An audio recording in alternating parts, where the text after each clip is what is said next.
Hello guys, welcome to another video in the series of coding. Today we are going to do the problem which is called cycle in undirected graph. It's an easy problem. Let's just quickly see the three approaches that are there to solve this problem. So you are given an undirected graph having A nodes labeled from 1 to A with M edges given in the form of a matrix of B.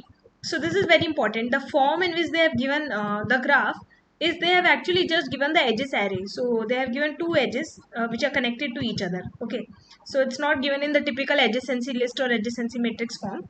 Adjacency list is most common, but in this case they have given us the edges array. So we have to use this information, and it represents two nodes which are connected by an edge. Okay, you have to find whether the graph contains a cycle or not. Return 1 if cycle is present, else return 0. So undirected graph, so it's, let's see the three approaches to do that, right? Okay, let's say we have a graph as simple as this. Does this have a cycle or not? This graph does not have a cycle, right? This graph does not have a cycle. Okay, so what about this graph? Let me say, what about this graph? Does it have a cycle now? Yes, let's say some other nodes are there, whatever. Okay, does it have a cycle now? Does this graph have a cycle? Yes, this graph has a cycle, right? Because see, ignore everything else, but even if you see this part has a cycle. Okay, how do we detect a cycle? So the algorithm is basically simple. So we have a normal visited array, right? So we can use either BFS or DFS, and we will see one more optimal algorithm after seeing BFS and DFS. So suppose we use, let's say, normal BFS. Okay, we'll use BFS first of all to detect cycle. Since it's an undirected graph, you can use normal BFS, DFS, and we'll see one more disjoint set algorithm. But first, let's see these algorithms. So what we'll do, we'll have a visited array. Okay, so let me just draw the visited array, and okay, let's just mark. Okay, let's just do the normal BFS. So let's say we have the node 1, we have the node 3, we have the node 4, 5. Okay, here, whatever. Let's start with the node 1. Okay, we have other nodes also, but let's start with the node 1. What we are going to do, we are going to push node 1 in the queue, right? We are going to push node 1 in the queue. Usually in BFS, this is what we do, right? We have a queue and we keep on pushing nodes in that, right? So let me just take a queue and let me push the node 1, because 1 is the node, let's say I'm starting with. Okay, now um, along with node 1, right? Okay, you also have to push the parent. We'll see what is the need of that. Let's say we don't push the parent. Okay, we'll see what is parent. Let's just apply the normal BFS and let's see what is the problem in applying normal BFS, and then we'll improve our algorithm. So let's say we are just pushing the node 1. Okay, node 1 is the starting node. Now what we'll do after pushing this, we will pop this node out and we will visit both its children, right? So we will visit both its children. So we will mark it as true and we will pop it out and we will visit both its children. So what are its children? 1 is visited. Now we have 3 and 5 which are yet to visit. So let me push 3 and 5. Okay, now let's say I'm trying to visit 3. Okay, now let's say I'm trying to visit 3. So here itself problem comes, right? Now what is the problem? See, when 3 is trying to see that one is a node which is already visited. Okay, 3 will say there is a cycle. This is the problem. Even with the simple, if you apply the simple BFS, even this will say that I have a cycle. Okay, because see, 1 is visited, you have visited 1 and you have marked 1 as true. Okay, you will visit it and you will mark it as true. Now when you will notice 3, what will happen? When you will notice 3 will see that 1 is already visited. 3 will think there is a cycle. 3 will think, how is some other node visited when I am visiting it now, right? How is a node already visited when I am the one who is initiating to visit this particular node, right? So it will try to think that there is a cycle, but this is faulty, right? Because this is not a cycle. So what, to avoid this kind of problems, what we do, along with the node, we also pass something called parent. Okay, that is very important, because see, what happened in the 1 and 3, there's a parent and child relationship, right? For example, 1 was the parent and 1 was calling 3. So whenever a parent calls a child will obviously call the parent, because it's an undirected graph, right? If parent and child are connected using one node, child and parent are also connected using the same node, right? So that's why the simple change in BFS which we are going to do, very small change, we will do the normal BFS, but we will also add one other variable which is called a parent. Okay, let's say initially parent for this is -1. Okay, so what we are going to do, we are going to push 1 and -1 in the queue. Okay, and when we are pushing it, we have pushed it, it is the first node in the queue, we will pop it out and now we will push these two nodes. So for 3 the parent is 1, For 5 the parent is 1. Now we will extract 3. Okay, now we will extract 3. We will pop 3 out as we do in the normal BFS. So we will extract 3 and pop 3 out, and the 5 comma 1 will remain in the queue. Now we have extracted 3 comma 1. Okay, 3 has parent 1, 5 also has parent 1. 3 will see which 3 will try to call 1, 3 will try to call 4, 3 will try to call 6. Okay, but when 3 is calling 1, it will see it is visited. So but here it is also the parent, it knows that it is the parent, it knows it will visit its parent, so it will ignore that node because there is no cycle. It is given in the question that there is no cycle like this, right? So cycle like this is not possible. So between parent and child there is no cycle. Okay, so now in this case, when 3 is seeing 5, 5 is already a node that is a parent, so we have to just ignore. Okay, if you are visiting parent again, you have to ignore, but if you are visiting some other node again, you have to consider it. That is a simple algorithm. Okay, so we are going to see 3, we are going to mark it as true. Okay, and we'll mark even other nodes as 2. For example, we'll mark 6 as 2, we will also mark 4 as 2, and we'll push it in the node. Okay, 3 will push 4. For 4 the parent is 3. Okay, so this will be the algorithm. Now we will extract the next element. Next element is 5 comma 1. Okay, so we'll extract the next element 5 comma 1. So now we are extracting this node. Okay, all these two nodes are visited. Now we are extracting the node 5, which has a parent 1. Okay, so these two nodes are visited. Now what 5 will do? 5 will try to visit 4. Okay, 5 will try to visit 4, but 5 will see 4 is already visited by some other node. That is why there is a cycle. Okay, this is the simple algorithm.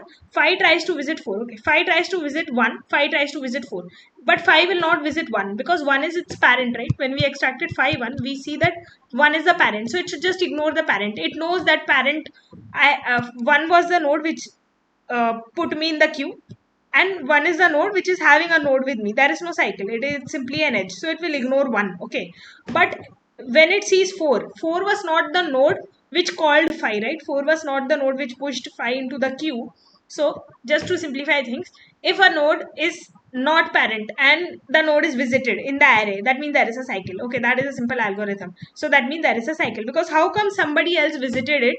Okay, how come somebody else visited it before? That means somebody had come through this way, somebody had visited me, and now I am also coming and visiting it. That means that is a cycle. Okay, that is a simple algorithm. So 5 will notice that there is a cycle, and here itself you can return cycle. Okay, so that is the only thing which will modify in the BFS algorithm. This is a simple BFS algorithm. Now the time complexity of this BFS algorithm will be as usual O of E plus B, right? V are the number of vertices, E is the number of edges. Okay, now let us space complexity will also be same. Okay, now let us see a DFS based algorithm. So DFS based algorithm is also, we'll just see the example quickly and then we'll see the main algorithm which we are going to use. Okay, so DFS algorithm which we are going to use is, instead of calling the breadth first search, when one calls 3 and one will not after 3 we will not process 5, but instead we'll go in the depth and we'll process 4. That is the DFS algorithm, right? You are visiting the depth first, you are visiting the levels first instead of expanding breadth wise. So let's see the algorithm.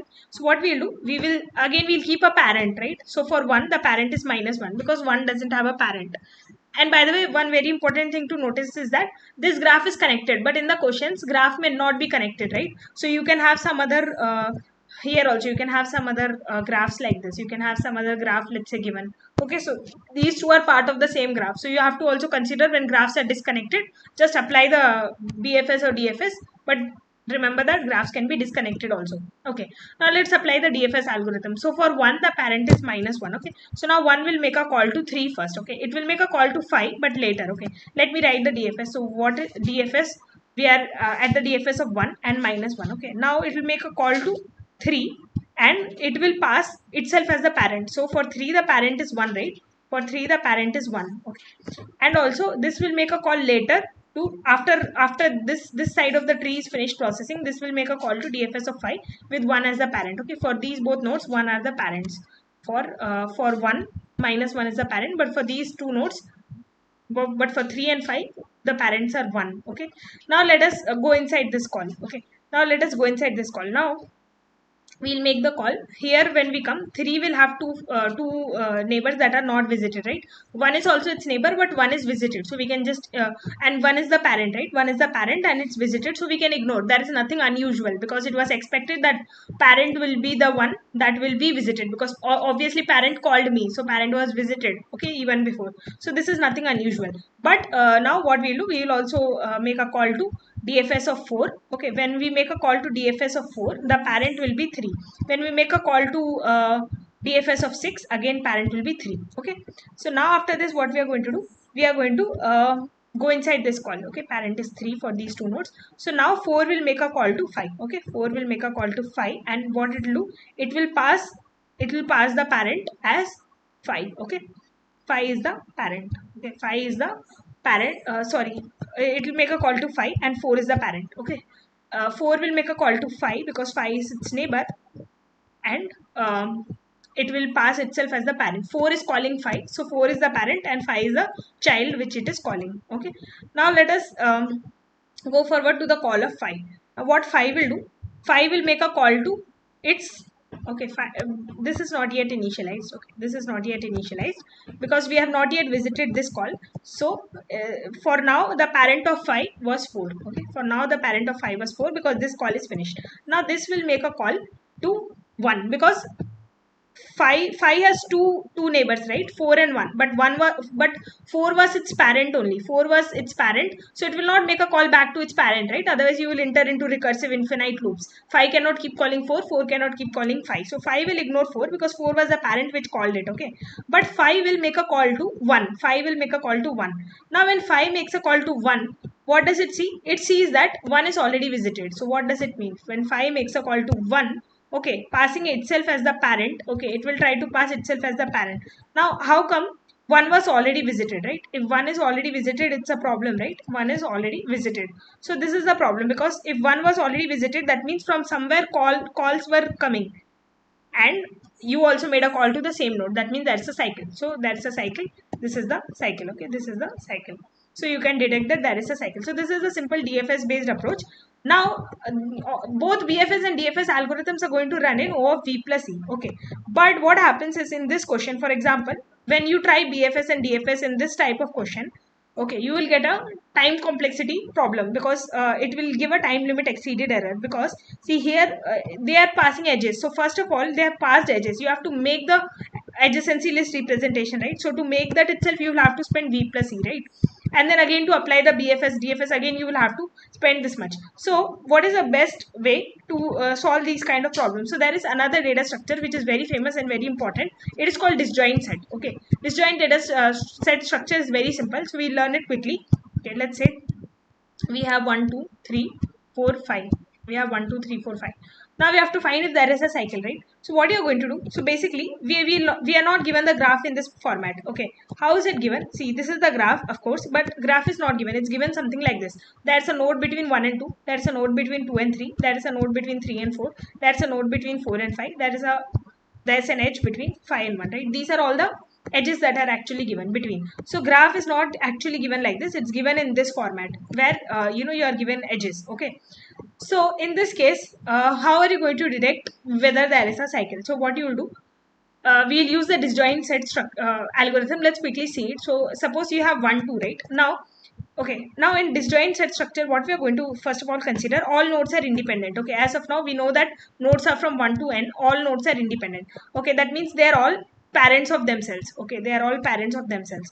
Now what happens is, suddenly you are told that 1 and 2 are a part of the same family. They are connected to each other. Okay, 1 and 2 are connected to each other. So what you do, you say that, okay, I know 1 and 2 are connected, so what I will do, I will connect 1 and 2 and put them together, and I will let the remaining nodes 3 4 5 remain as such, because 1 and 2 are connected, so they are part of the same set. Okay, so 1 and 2 are connected and remaining nodes 3 4 5 are as such. So this is finished. Now we will see 2 and 3. Okay, now 2 and 3 are also connected. So what you will do, okay, 2 and 3 also got connected, so I will again replace my set 1 2 3. All are part of the same set, because if 1 is connected to 2 and 2 is connected to 3, what does that mean? That means there is a root from, okay, 1 to 3 also. All the nodes, there is a connection, means that if from 1 to 2 there is a node, there is an edge, and from 2 to 3 there is an edge. From 3 also I can reach 1, or from 1 also I can reach 3. Okay, so they are all a part of the same set, means there is a way to reach from 1 to 3. Okay, that is the simple meaning of that. So 1 to 3 are part of the same set. Okay, so 1 2 3 we will put together in a same set, and we will let the remaining nodes remain as such. So we have finished this processing also. 1 2 3 are part of the same set. Okay, 4 and 5 are different nodes. They are not connected. Now we'll see 3, 4. So we'll do the same thing. We will include 4 in the set because now 1, 2, 3, 4 are all connected. Okay. And then we have 5, which is a node which is separate. Okay. 1, 2, 3, 4 are all connected. We have formed this part of the graph. Now very important. Okay. Till now what is the graph which we have formed? We have formed a graph like this. Okay, we have formed a graph like this. So there is no cycle as of now. But now what happens when you see 4, 5? Okay, now you see 4, 5. Again, you can connect 4, 5 also. So everything is in one set. 1, 2, 3, 4, 5. Everything is in one set. Okay, that means you can visit any node from any node, right? So the graph is like this: 1, 2, 3, 4, 5. Okay, graph is like this. There is no cycle as of now, but from 1 you can visit 5, from 1 you can visit 3, from 2 you can visit 4. So from all the nodes that are part of the same set, you can visit any other node. Now you see 5, 1. So this is where you detect a cycle, because see, 5, 1, all the nodes are part of the same set. Now again you are making a connection between the nodes. So our graph was like this, right? 1, 2, 3, 4, 5. All the nodes were connected to each other. Now again, if you are making a connection between any of the two nodes, there will be a cycle. Okay, there is going to be a cycle.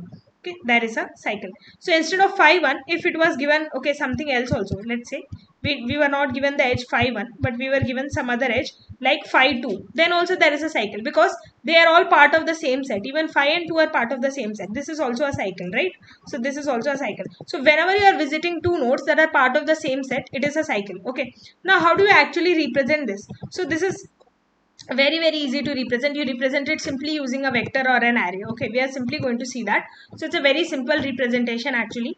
So what you do, you basically take a array and basically, okay, let's just call it ds for disjoint set. Okay, let's say you have the elements 1, 2, 3, 4, 5. So initially everything are the parent of themselves, right? So initially you will just initialize ds of I is equal to I. Everyone is a parent of itself. Okay, they are not connected. Now whenever you see a node, right? Whenever you see a node, okay, so first let me write, nothing is connected. Now whenever you see a node, let's say you are seeing 1 and 2, so they are part of the same set. So what you do, let's say you connect them. Okay, let's say you connect them like this. In this case 1 becomes the parent of 2. Okay, suppose you connect them like this. So in this case 1 becomes a parent of 2 and remaining nodes remain as such. Okay, remaining nodes remain as such. Now what you do, let's say you are given another node to process. Okay, let's say you have processed this node. Let's say you are given another node to process.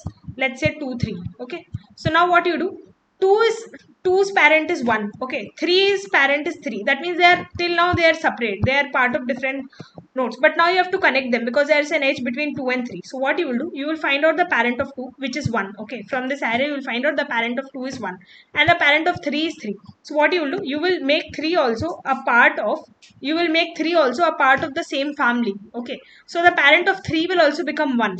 So what you are doing, you are not actually building the graph. Okay, this is a graphical representation. You are not actually building the graph here. Don't confuse this for the graph, but you are trying to represent that they are all connected. So 3 is also connected to 1 and 1 is connected to 2.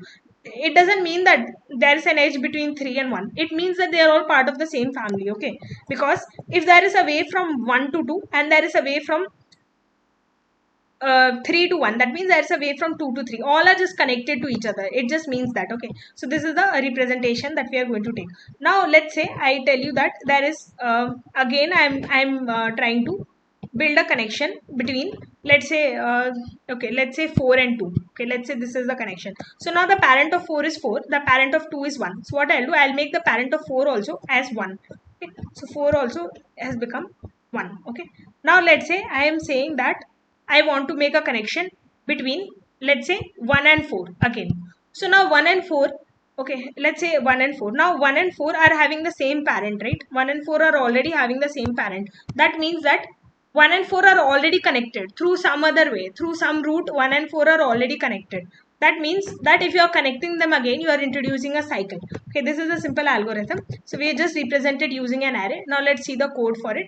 And what is the advantage of this algorithm? Because when you are given edges, right? When you are given edges, you can process it. Okay, you can process it with edges itself. You need not make the graph representation using adjacency list and then do BFS, do DFS, spend that much time. What is the time complexity of this? So for each edge, right? For each edge, you are going to call a function to find its parent, right? For example, if nodes are connected like this, so the parent of 3 is 1, right? So you are going to traverse the height of this, okay? You're going to traverse the height of this, and you're going to reach and find the parent of 1, okay? So for each edge you're going to try to find the parent. So in the best the worst case time complexity for this will be e into log v.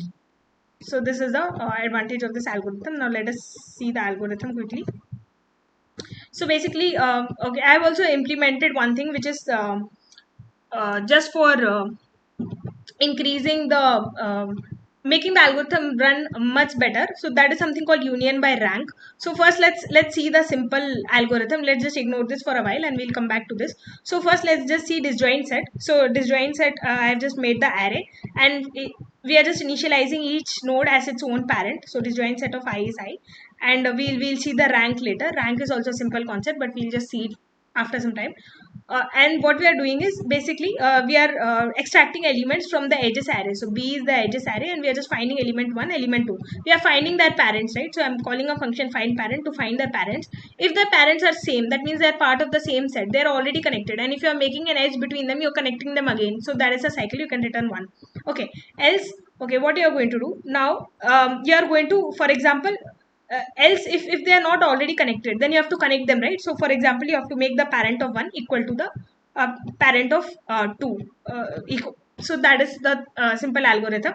Now this is something which I have introduced, rank. Okay, before discussing rank, let me quickly show the find parent code. So find parent is basically used to find the parent, okay, of a set. So if a node is its self node, it, or if the node is the topmost node, right, it will be the parent of itself. So if it is a parent of itself, you can return it. Otherwise you can recursively keep calling this function and try to find the parent, right? So for example, okay, let me try to explain it better. For example, you have 1 2 3, okay, something like this, and you have, let's say, 4. You have to find, let's say, the parent of 3. So what you are going to do, you are going to try to find, you are going to look at the current parent that you are seeing, which is stored in the array. It'll be something like this, okay? Parent of 1 is 1, parent of 2 is 1, parent of 3 is 2, okay? So what you will do, you will try to find the parent of 3. Parent of 3 is 2, okay? Parent of 3 is 2, and then you will try to find the parent of 2. Parent of 2 is 1, and 1 is a parent of itself. That means 1 is the topmost node, or 1 is the parent, okay? So you will return that. So this is the algorithm for just doing that implementation. Now there's something called rank, which is just used to make this algorithm much better. So rank is a simple concept.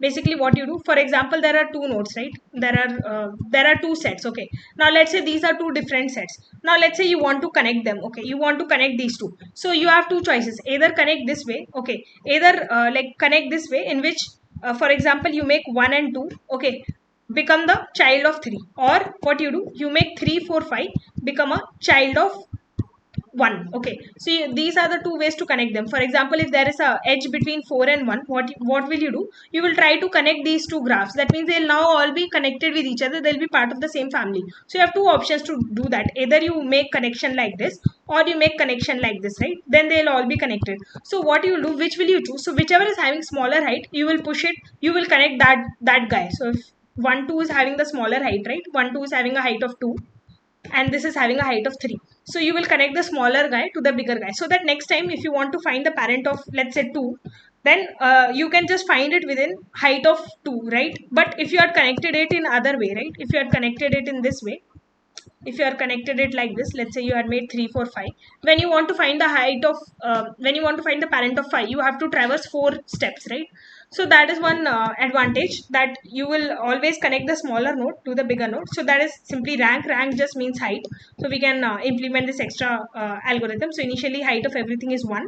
So whenever you find the node which has a smaller height, you just connect it to the bigger height or bigger rank wala parent, and that is a simple algorithm. If they both have equal uh, heights or ranks, it doesn't matter. You can connect any one of them and increase the rank of the other. So that is a simple algorithm. Let's submit and see if it's working.